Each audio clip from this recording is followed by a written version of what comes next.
I have to ask you about that emotional press conference, General Kelly, your chief of staff. The way he came out and talked about his son and defended you, getting criticism from the Gold Star family, well, the media, really. Were you expecting that? He is a very elegant man. He is a tough, strong, four-star Marine. You're a four-star Marine, you've got something special to start off with, okay? General Mattis, General Dunford also, but very few. He was so offended because he was in the room when I made the call, and so were other people. And the call was a very nice call. He was so offended that somebody would be listening to that call. He actually couldn't believe it. Actually, he said to me, "Sir, this not acceptable. This is really not." And he knew I was so nice. Look, I've called many people, and I would think that every one of them appreciated it. I was very surprised to see this, to be honest with you. I spoke of the name of the young man, and it was a really, it's a very tough call. Those are the toughest calls. Very tough These are tougher situation. than dealing with the heads of countries, believe me. These are very, very hard calls. They're sad, and sometimes, you know, the grieving is so incredible. But he's just an elegant man and a wonderful man, and he is doing a fantastic job as chief. The Congresswoman, Frederica Wilson, she said, oh, everything he said was because he's just trying to keep his job. Yeah, he doesn't need this job. In fact, he didn't really want this job. He was so happy. You know, he's a military guy. He was doing this incredible job on the border and elsewhere. You know, he ran Homeland like nobody has ever run it. Down 78% at the border crossings. It's incredible. That's before the war. There's nobody close. You go to the original first day, there was nobody close to doing the job. And I said, I'd like to take you. How would you like it? And it's not that he wanted it. Actually, he would have preferred doing and staying where he was.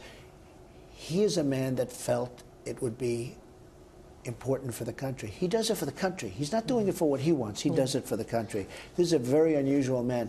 So when she made that statement, I thought it was sickening, actually. I just want to ask you about the border, and you've said you want a legislative fix for DACA. What else do you need to see in terms of the border? Well, what do you want overall? We are working on DACA. We'll see if we can get something with DACA. We have to build the wall. All you have to do is look at what's happening in Mexico. We have to build a wall. Going to stop drug trafficking to a large extent. I mean, what's happening with drugs in our country, and by the way, in the world, it's not like we're singled out, right. But it's never been like this. And a lot of the drugs come through that southern border, and we need a wall. We're going to have a wall.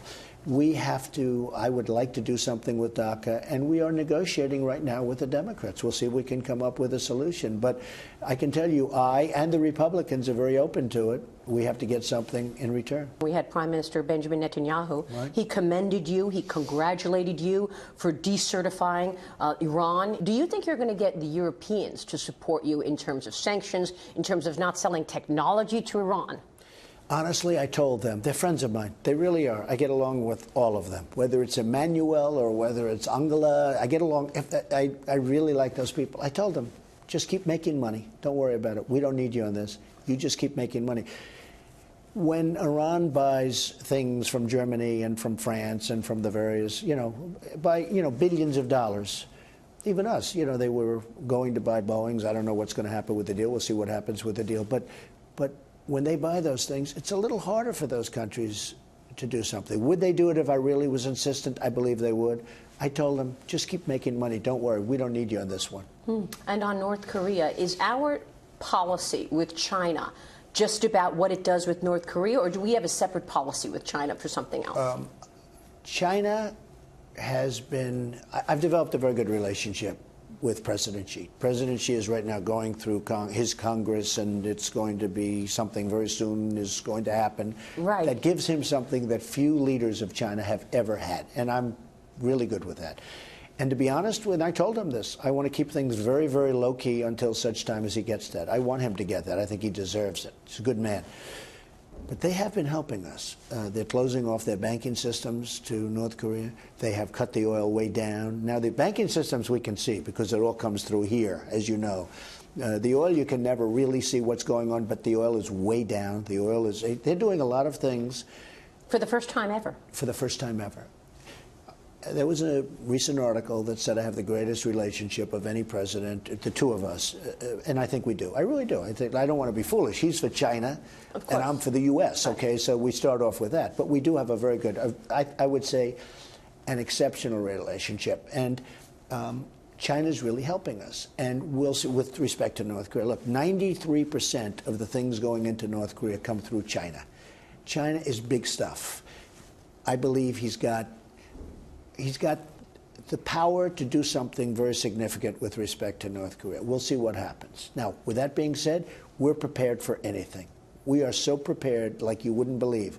You would be shocked to see how totally prepared we are. Wow. If we need to be. Would it be nice not to do that? The answer is yes. Will that happen? Who knows? Who knows, Maria?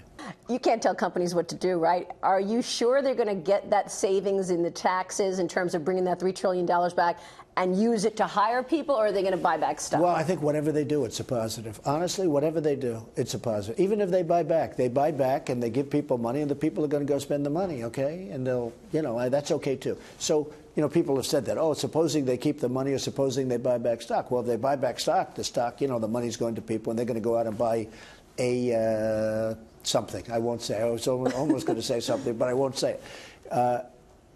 We have minimum, in my opinion, $3 trillion, overseas. Money where they were talking about. Overseas, or however you define it. In some cases, not necessarily totally overseas, but overseas.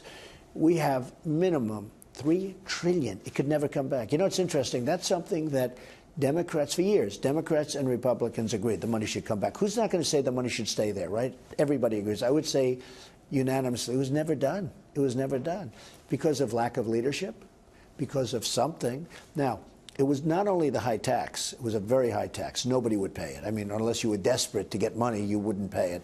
So it was a high tax. It was also a bureaucratic boondoggle. You never saw anything like it. You couldn't.